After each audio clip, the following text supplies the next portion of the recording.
Hello everyone, my name is Nathan, and today it's time for another episode of Oxygen Not Included in the Ultimate Base 3.0. In the previous episode we started to explore the entirety of the map. There's still a lot to do, but that is definitely my goal over the next few episodes.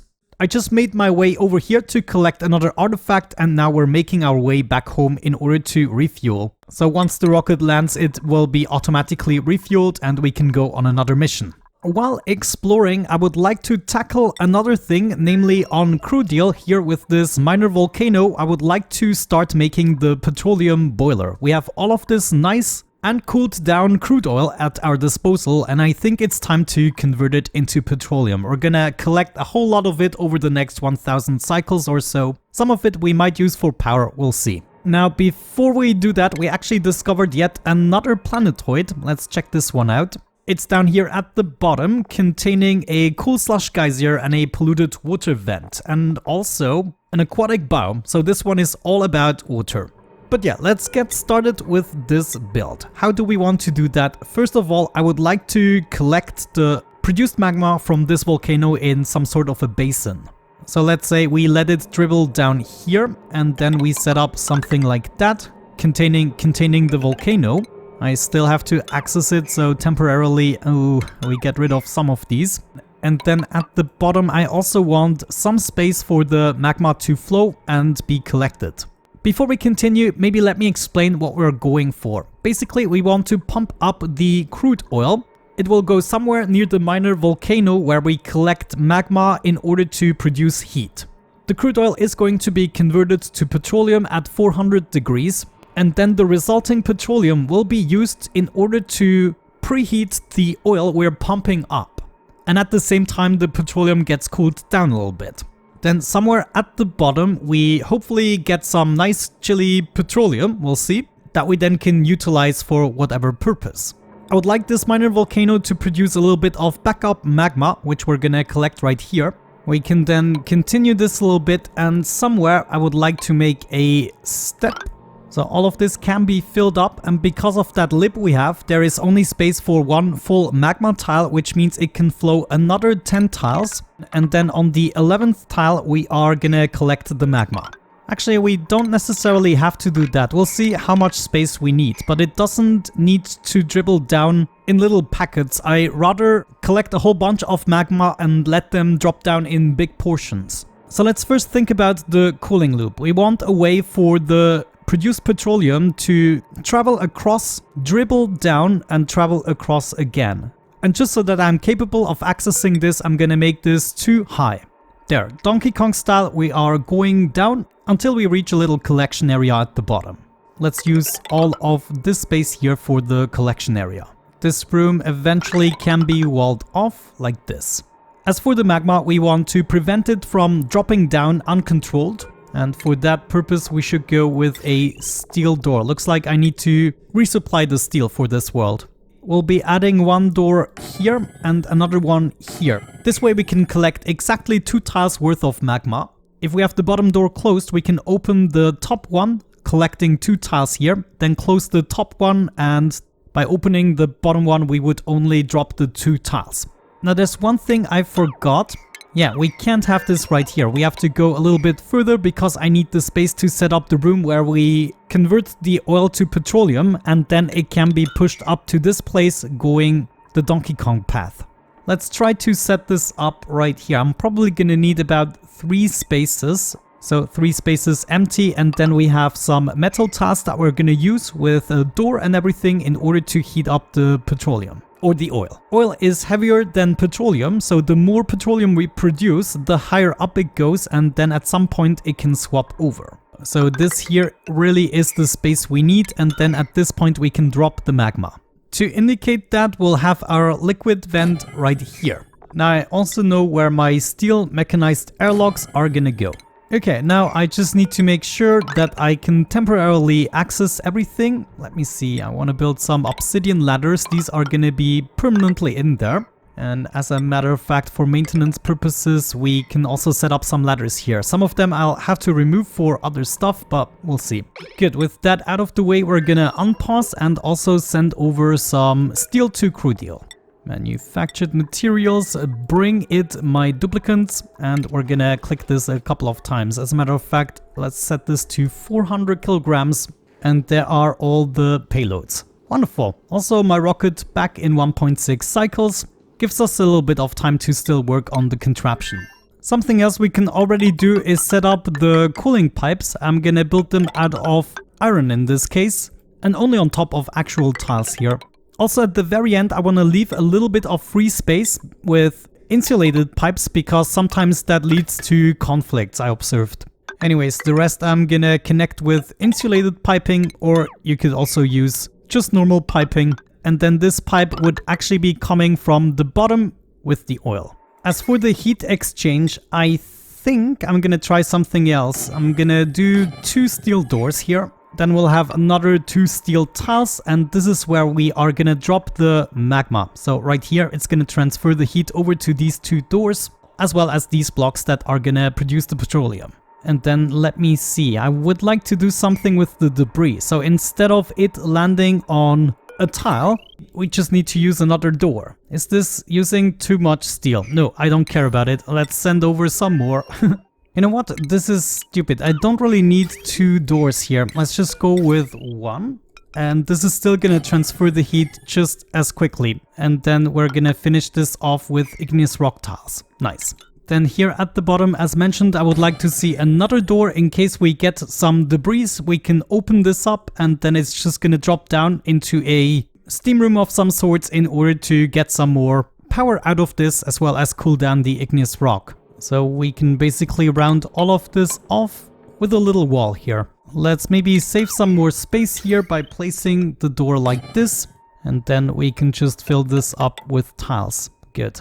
I think my rocket just came back. I actually heard it over from the other planetoid. Yeah, there it is. Let's make sure Ellie equips the Atmo suit. There it is, Ellie, that one is for you. And then I also would like to sweep up the data modules. Nice. And then as soon as this lands, all the automation should change. Actually, it already did. And now we are fueling up the rocket. Yes, yes, yes. That's what I'm talking about. But there we go. We came back with 2 artifacts. We're gonna remove those, and we're also gonna remove some solar panels. I think I also want to add a trailblazing module so we can send over a duplicant to another planetoid.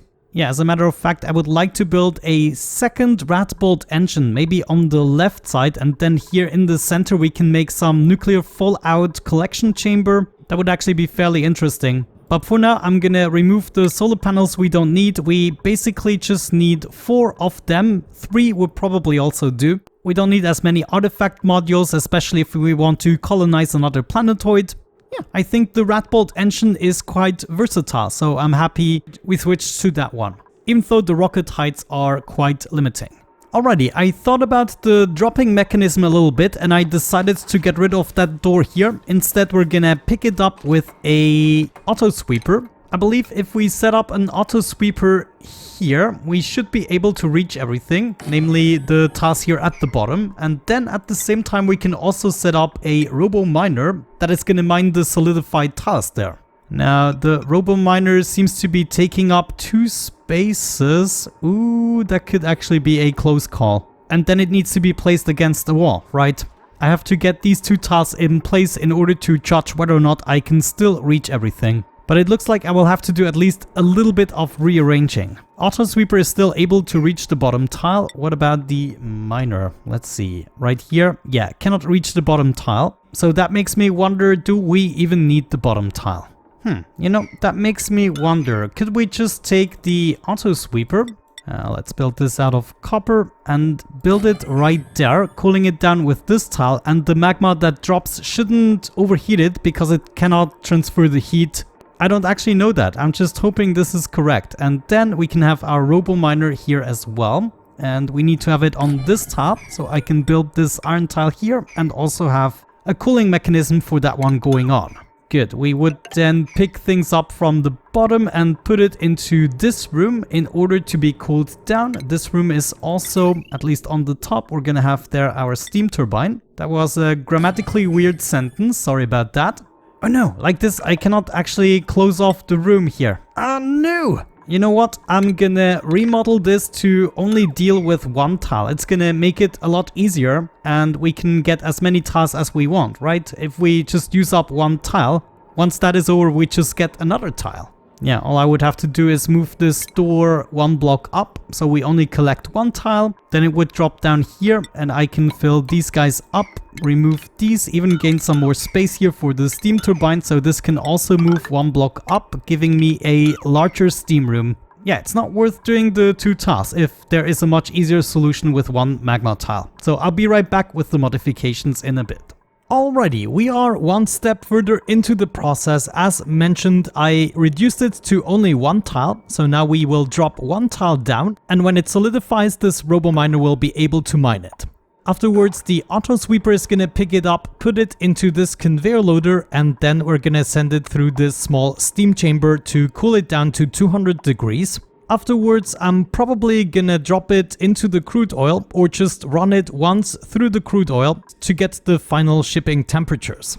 I also already pumped out the gases, as you can see, and right here I want to try something new. Well, it's not exactly new, but I would like to have a little chamber here connected with 2 heavy watt join plates like we did on Glowani. If you don't know what I mean, this little piece right here that is preventing heat exchange from the steam room to the steam turbines. I also sent out my Rat-Bolt ship. Once again, it is now in orbit of Coldito, exploring some of these tiles, and we can literally explore the entirety of the map just with this rocket, because our planetoid is dead in the center. Of course, it is going to take us a few trips, but I still have 12 tiles available, and to make it back home, I'm only gonna need 8. So if I make my way over here, I will be able to explore these 3 tiles, and this way we can explore the entirety of the map. However, I also have a rover module here on board, so what I would like to do is deploy it here on Coldito in order to do some exploration. And I think we're gonna be coming in from this side.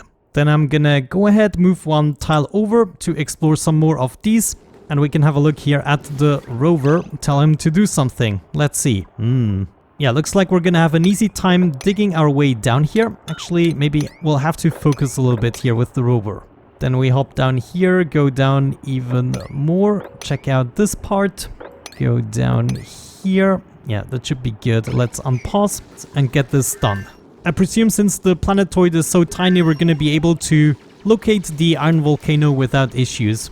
Wonderful, we already explored a good portion of it, and there is the iron volcano, dormant at the moment. You know, I seriously wonder, do we even have to preserve the chill here? We could just open up the iron volcano and then let the environment do the chilling. Not sure for how long this is gonna go well. Actually, looking at it, it might be difficult to reach it. I should have come from the other side. Yeah, I cannot get through the granite or the wolframite. In the meantime, on Crudiel, we need a thermo aqua tuner. That's gonna go right there. We're also gonna need our liquid pipe thermo sensor. Give me that. Thank you. Some cabling, pretty please. And then I'm also gonna set up the piping, but you've seen me do that a lot of times, so I'm gonna do that later. What we should maybe take care of is the automation of these doors. Like, how do we determine when to close and open these 2 doors? Obviously, we want to do that when we have nothing left here. So if everything has been mined and also picked up, then we want to release some new magma. Let's say we put a sensor here, for instance a hydro sensor. That will probably have to be made out of steel. Melting point here is above the magma heat. So when there's magma, we detect the liquid, and once it solidifies, there should be no liquid left for the sensor, right? Or maybe it stops working completely, but either way it would send out a red signal. The minor volcano actually just became dormant. This is good, so I can wrap up this point and also analyze it. When we detect liquid, we don't want more liquid to go in, so this door here should be open and this one should be closed. If the tile solidifies, we don't immediately want the door to open. We want to give it a couple of seconds for these machines to do their job, and then we want to open the door. So we need a filter gate to delay those signals. Let's first bring the wires up and then divide them into 2 parts. One is going to deal with a filter gate and the other one with a NOT gate probably. Let's maybe think back one step. The magma drops down That means this door will be open, and then we detect the liquid, send a green signal. So I want this door here to close again before this door opens. That means filter gate here, and then not gate for the lower door. Now we can take this up and this up. I need to switch to steel again for this last wire.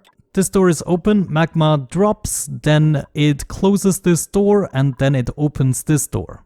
We don't detect liquid anymore, which means it's gonna turn red and this is gonna turn green. Okay, this is gonna give us absolutely no time. So maybe for the looks, we're gonna set up the filter gate here as well. They're gonna have different timings, and then we're gonna add this not gate. And it goes like so and back into the door. Now when this turns red, we can have a small delay here, a couple of seconds before this actually opens up again, and no! That's not gonna work either. If we have the exact same delay, we would have time to mine and pick things up before the door switches happens, but it happens at the same time. So let's hope this is working. Before I forget, let's also install some steel conductive wires in order to steer those doors. I want them to be able to open and close pretty quickly. Actually, let me remove those wires, and we're gonna do some copper wires or even lead. We can do lead here. Power all of these machines up and then connect that to our steel wiring. This door here at the bottom doesn't even need to be powered up, but what it needs is some automation for sure. And just to be on the safe side, I'm gonna make this here out of steel. And what we want to do is bring this up to probably the second tile here in order to check the temperature. Ah, well, you look at that. There is another iron volcano and another one. 3 of these bastards. Holy cow. And there is even something else here. I would like to know what that is. It is actually another iron volcano. So there are at least 4 of them on this planetoid. This is insane. Whoever needs this much iron? You know what? In this case, I think I'm gonna free up at least 1 volcano. And this should be plenty of chill to keep this busy. As a matter of fact, we might be able to check it out right now. So I just opened this up. Iron volcanoes aren't that dramatic, I don't think so. Maybe as a last deed, we're gonna make our way all the way over to the left side. Maybe dig up here a little bit. Yeah, as of this point, we are gonna go up again. And that's gonna be that for the exploration of this planetoid. Very easy. Back to Crudiel we go. Aquatuner is getting in place. Alright, I'm actually pretty happy with the build so far. We can close this off, we can close this off, maybe collect those materials and build that obsidian wallpaper. Also, we do need to create a vacuum in these rooms. So what I'm temporarily gonna do is remove some of these blocks, so each of these rooms is connected, and then I can set up a gas pump here and maybe here at the top, get those gases out of there. And we somehow need to give this power. I guess we can use that here. No, actually, this isn't even hooked up to a power transformer yet. So I'm gonna have to use my cabling here, which isn't that bad. We need to install something anyways. Actually, I do not need cabling in this room, do I? Or want I? Actually, we could easily do that, because setting up a joint plate here is not gonna exchange heat. The petroleum is just gonna dribble down, but it's never gonna be in this tile as a permanent liquid. So easy peasy, let's get this hooked up, and also the upper pump here.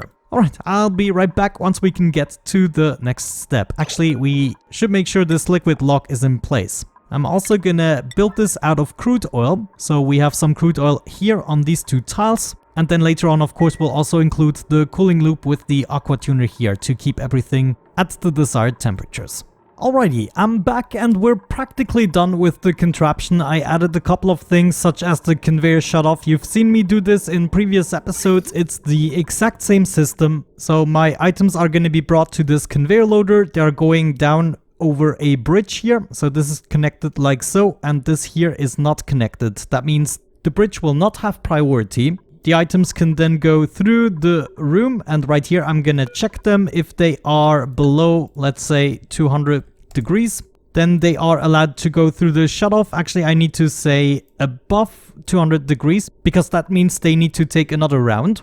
So they're going through the shutoff, taking another round, having priorities above the new items. If they reach the desired temperature, they're gonna leave the room through this bridge. Oh, I just noticed maybe they're gonna transfer the heat this way. Yeah, I have to do it the other way around. So the bridge goes here, and then this bridge will be removed, and instead we lead the rail through it. But the items are then gonna go through another round of cooling through the oil, and then they are gonna be finally going up to wherever we ship them. I also added a power transformer, and I just noticed I need to expand the cooling loop here. Unfortunately, I forgot about that, so I will have to open this up again. But we will be cooling this down here as well, and then be coming down, so I don't need that connection anymore. That means I need to enter this room again, and well, we are pumping it out at the moment.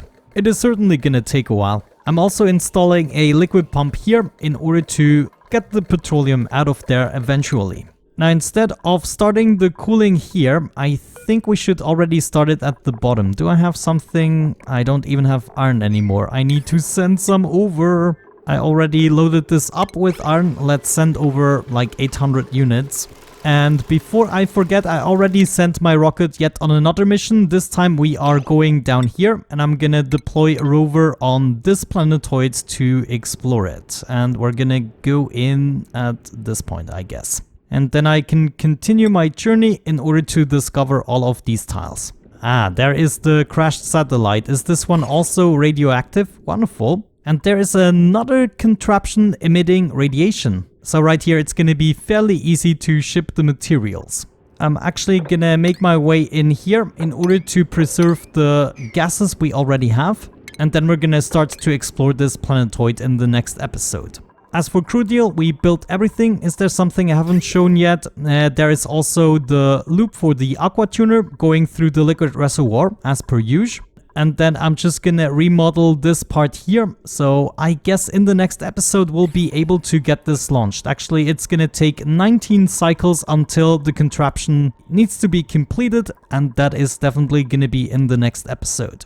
Wonderful. High hopes with this build. I'm gonna wait for some of your feedback. Sometimes you have good ideas on how to improve or what could go wrong. But other than that, thank you so much for watching. I hope you enjoyed today's episode. Have a great time and see you in the next one. Bye bye.